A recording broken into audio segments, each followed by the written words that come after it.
우리 보고 싶은 은현교회 중고등부 친구들 다들 잘 지내고 있나요? 오늘도 함께 영상을 통해서 예배 드리게 되었는데 먼저 저와 지난주처럼 하이파이브를 통해서 인사하도록 하겠습니다. 자, 하나, 둘, 셋. 네, 감사합니다. 자, 먼저 예배 드리기 전에 우리가 영상을 통해서 예배를 드리고 있는데 영상을 보면서 함께 찬양을 주소를 띄워드렸어요. 찬양을 함께 드리고 그 다음에 이제 말씀을 찾아서 직접 읽어보고 그 말씀을 읽은 말씀을 통해서 영상을 통해 말씀을 듣고 마음속에 새기고 그 말씀대로 살아가는 우리 중고등부 친구들이 되기를 바랍니다. 그리고 더욱이 묵상집과 큐티를 통해서 예수님과 날마다 동행하는 중고등부 친구들이 되길 바라고요.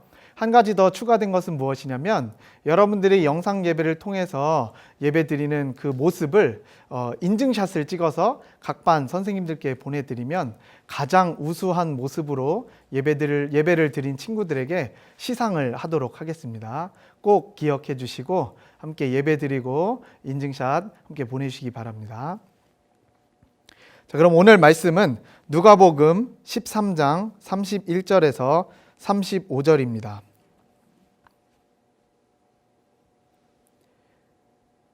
누가복음 13장 31절에서 35절 말씀 제가 읽겠습니다.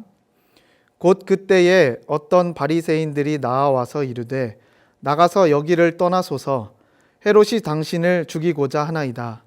이르시되 너희는 가서 저 여우에게 이르되 오늘과 내일은 내가 귀신을 쫓아내며 병을 고치다가 제3일에는 완전하여 지리라 하라. 그러나 오늘과 내일과 모레는 내가 갈 길을 가야 하리니 선지자가 예루살렘 밖에서는 죽는 법이 없느니라. 예루살렘아 예루살렘아 선지자들을 죽이고 내게 파송된 자들을 돌로 치는 자여 암탉이 제 새끼를 날개 아래에 모음같이 내가 너희의 자녀를 모으려 한 일이 몇 번이냐. 그러나 너희가 원하지 아니하였도다. 보라 너희 집이 황폐하여 버림바 되리라. 내가 너희에게 이르노니 너희가 주의 이름으로 오시는 이를 찬송하리로다 할 때까지는 나를 보지 못하리라 하시니라. 아멘.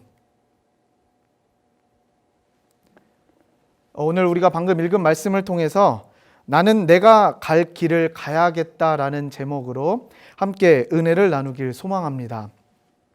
오늘 우리가 함께 읽은 말씀은 예수님께서 예루살렘을 보시고 한탄하신 이야기입니다. 우리는 이 말씀을 통하여 인생의 큰 위기에 대처하시는 예수님의 단호한 태도를 본받아야 합니다. 저와 여러분들이 예수님의 담대함 그리고 단호한 태도를 본받아 말씀으로 승리하는 우리 중고등부 친구들 다 되기를 간절히 소망합니다. 지난 한 주간 코로나 바이러스로 인해서 많은 어려움을 겪고 있는 이웃들과 이야기를 한 적이 있었습니다. 특히 대구에서 간호사로 헌신하는 제자와 연락을 주고받게 되었습니다. 뉴스나 신문에서 보면은 간호사분들이 참 힘들고 쉴 틈도 없다고 하던데 괜찮냐고 한번 물어보았습니다. 저는 당연히 이렇게 대답할 줄 알았습니다. 전도사님 엄청 힘듭니다. 쉴 시간도 없어요. 그만 때려치고 싶어요 라고 이야기를 할 줄 알았습니다. 그런데 이렇게 대답하는 겁니다. 전도사님 참 힘듭니다. 그런데 저희보다 더 힘들어하고 있는 사람들이 많아서 지금 제가 맡겨진 일에 최선을 다하고 있습니다. 걱정하지 마십시오. 승리하겠습니다 라고 이야기를 하는 겁니다. 그래서 제가 이 친구의 이름을 불러주면서 고맙다. 너와 같은 분들이 많이 계셔서 너무나도 따뜻해지는 것 같다라고 이야기를 주고받았습니다. 사랑하는 중고등부 여러분, 참으로 아름다운 자세이지 않습니까? 참으로 담대하며 비장한 자세인 것 같습니다.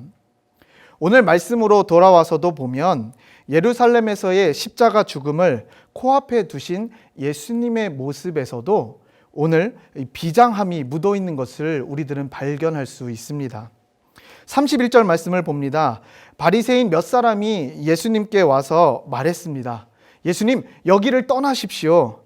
헤롯 왕이 당신을 죽이고자 하고 있습니다 라고 이야기를 합니다. 바리새인들이 준 경고는 분명했습니다. 예루살렘에 있다가는 헤롯 왕에게 죽임을 당하고 당할지도 모르니 예루살렘을 속히 떠나라는 것입니다. 바로 그때 예수님은 아주 단호하면서 비장한 모습으로 이들의 경고를 무시하고 있습니다.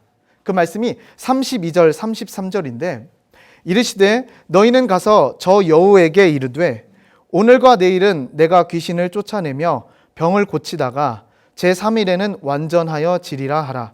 그러나 오늘과 내일과 모레는 내가 갈 길을 가야 하리니 선지자가 예루살렘 밖에서는 죽는 법이 없느니라 라고 기록합니다.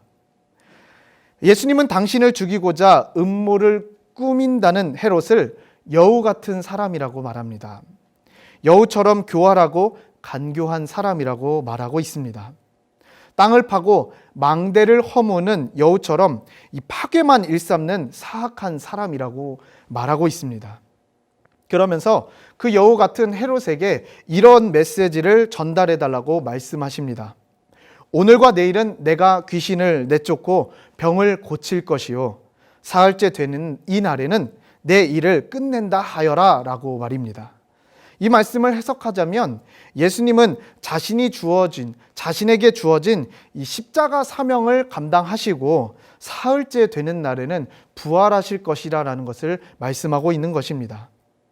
내가 어떤 상황에 처한다 한들 늘 해오시던 그대로 하나님 나라를 위한 사역, 질병을 고치시는 그러한 사역을 계속하시다가 마침내 십자가와 부활을 통해서 하나님의 일을 완성하시겠다라는 것입니다. 그러면서 33절에는 더욱더 단호하게 그리고 더욱더 비장하게 오늘도 내일도 그 다음 날도 예수님은 당신의 길을 가시겠다라고 선언하십니다. 어떤 시련과 역경이 기다려도 두려워하지 않고 당신이 걸어가야 할 길을 주저앉지 않고 걸어가시겠다라는 다짐인 것입니다. 예수님이 걸어가야 할 길은 십자가의 길이었습니다.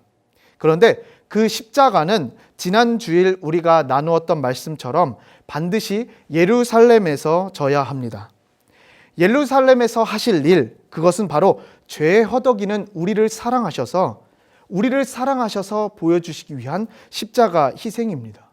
그 십자가 희생을 위해서 살기 위해 예루살렘을 떠나라라는 바리새인들의 경고를 무시하고 계시는 것입니다. 예루살렘은 거룩한 성전이 있는 성도입니다. 놀랍게도 가장 하나님의 말씀을 잘 들어야 할 예루살렘이 하나님이 보내신 선지자들의 말을 듣지 않고 그들을 차례대로 죽였습니다. 예레미야가 예루살렘에서 죽음의 위협을 당한 적이 있습니다. 스데반이 돌에 맞아서 순교한 곳도 예루살렘입니다. 예수님 이전에 수많은 선지자들처럼 이제 예수님 역시 예루살렘에서 죽임을 당하는 것이 하나님의 뜻입니다. 그러므로 예수님 역시 나 한 목숨 살겠다고 예루살렘을 떠나지 않겠다라고 고백하는 것입니다. 사랑하는 중고등부 여러분, 예수님의 십자가 사랑은 우리에게 그냥 주어진 것이 아닙니다. 철저한 순종, 철저한 희생이 있었기에 가능했던 사실을 믿음으로 고백하는 우리 중고등부 친구들이 되기를 간절히 소망합니다. 하나님의 말씀을 선포하러 예루살렘에 찾아온 선지자들을 죽인 도시가 예루살렘이라는 것을 우리는 34절, 35절 말씀을 통해서 알 수 있습니다. 하지만 예수님은 당신이 암탉이 제 새끼를 날개 아래 품듯이 예루살렘의 자녀들을 몇 번이고 당신의 날개 아래 품으려 하셨던 사실을 상기하고 있습니다. 여기서 우리는 예수님의 참으로 아름다운 마음을 캐치해낼 수 있어야 합니다. 우리는 누가 나를 미워하고 배척하면 나 역시 그를 피하거나 미워하거나 배척하는 경우가 있습니다. 하지만 예수님은 당신을 해치고 죽이려는 예루살렘 사람들을 새끼를 날개 아래 품는 암탉의 심정으로 끊임없이 품으려 하고 계십니다.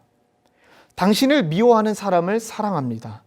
배척하는 사람을 끌어안고 계십니다. 여기 헤롯 임금은 여우 같은 사람으로 예수님은 암탉 같은 사람으로 분으로 비유가 됐습니다. 우리는 포도원 망대를 무너뜨리는 여우가 되면 안 됩니다. 이웃을 해치는 교활하고 간악한 여우가 되면 안 됩니다. 끝없이 어린 새끼들을 날개 아래 품는 암탉이 되어야만 합니다. 사순절을 보내면서 묵상집과 큐티집을 통해서 예수님의 말씀을 묵상하는 것도 중요하고 그 말씀을 붙잡고 기도함으로 예수님의 마음을 닮아가는 것 상당히 중요합니다. 그러나 우리에게 더 중요한 예수님의 마음은 여우처럼 교활하고 간악한 방법으로 당신을 죽이려는 헤롯을 비롯한 예루살렘 거민들을 암탉이 새끼들을 날개 아래 품듯이 몇 번이고 또 몇 번이고 품으셨던 것처럼 그러한 예수님의 따뜻한 마음이 저와 여러분들 가운데 있어야 할 줄 믿습니다. 요한일서 4장 9절에서 10절 말씀에 보면 이렇게 기록합니다. 하나님의 사랑이 우리에게 이렇게 나타난 바 되었으니 하나님이 자기의 독생자를 세상에 보내심은 그로 말미암아 우리를 살리려 하심이라. 사랑은 여기 있으니 우리가 하나님을 사랑한 것이 아니요 하나님이 우리를 사랑하사 우리 죄를 속하기 위하여 화목 제물로 그 아들을 보내셨음이라. 아멘. 이렇게 고백합니다. 바로 예수님의 사랑이 우리가 사랑한 것이 아닌 우리를 먼저 사랑하사 보내주신 사랑이기 때문입니다. 말씀을 마무리하고자 합니다. 여러분들에게 오늘 말씀을 통해서 권면해 주고 싶은 것은 말씀 영상을 보고서 다시 한번 오늘 본문 말씀을 또박또박 한자 한자 읽어보고 마음에 품어보기를 바랍니다. 그리고 반 선생님들께 이 말씀에 받은 은혜를 문자 또는 카카오톡으로 나누어 주시길 바랍니다. 그리고 내 주변에 흘려보내 주시길 바랍니다. 저는 특히 오늘 말씀을 다시 한번 묵상하면서 읽어볼 때 33절 말씀이 큰 은혜가 되었습니다. 내가 갈 길을 가야 한다라는 구절을 통해서 예수님의 마음이 느껴졌습니다. 사랑하는 중고등부 여러분들의 앞으로의 길은 어디입니까? 예수님을 닮아가는 길을 걸어가는 발걸음이 되어야 한다는 것입니다. 그리고 우리는 우리의 갈 길을 끝까지 걸어가야 합니다. 오늘도 내일도 그 다음 날도 포기하지 않고 우리의 길을 가야 한다는 것입니다. 나는 내가 갈 길을 가야겠다. 앞으로의 인생에서 어떠한 어려움이나 아픔이나 고난, 때로는 나에게 유혹이 찾아온다 할지라도 내가 가야 할 길은 예수님이 가신 그 길을 따라가는 발걸음이 되겠습니다라는 귀한 고백이 있어야 하는 것입니다. 이것이 오늘 사순절 두 번째 주일을 보내는 저와 여러분들의 결단이 되기를 간절히 소망합니다. 이러한 결단을 가지고 이번 한 주간 살아갈 때에 예수님의 사랑을 내 주변의 이웃들에게 많이 흘려보낼 수 있는 우리 중고등부 친구들이 다 되시기를 간절히 소망합니다. 기도하겠습니다. 하나님 아버지 감사합니다. 사순절을 보내면서 예수님의 사랑받는 자녀로 살아가게 해주심을 감사합니다. 오늘 말씀을 통해 예수님께서 우리의 죄를 위해 십자가에 달려 죽으신 사실을 바라보게 해주심을 감사합니다.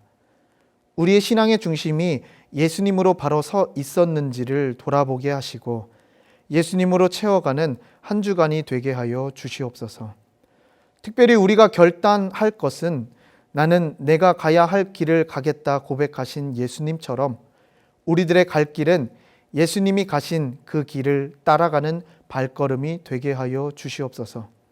하나님, 코로나 바이러스로 인해 세상이 아파하고 있습니다.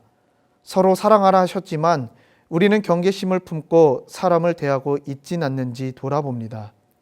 특히 병상에 있는 이웃들을 위해 기도할 수 있게 하시고 더욱이 방역을 위해 그리고 감염 차단을 위해 애쓰는 주님의 자녀들을 기억하여 주시고 지켜 주시옵소서. 우리를 사로잡고 있는 이 질병의 공포를 몰아내 주시고 다시금 서로가 주님 안에서 기쁨과 평화를 나누는 일상이 회복되게 하여 주시옵소서. 중고등부를 사랑하시는 하나님, 매일의 삶 함께 하여 주시고 한 주간 평안으로 든든히 설 수 있도록 동행하여 주시옵소서. 더욱이 우리들이 사순절 묵상집과 큐티집을 통해서 예수님의 말씀을 기억하길 원합니다. 예수님을 닮아갈 수 있는 중고등부 친구들이 다 되게 하여 주시옵소서. 예수님의 이름으로 기도합니다. 아멘.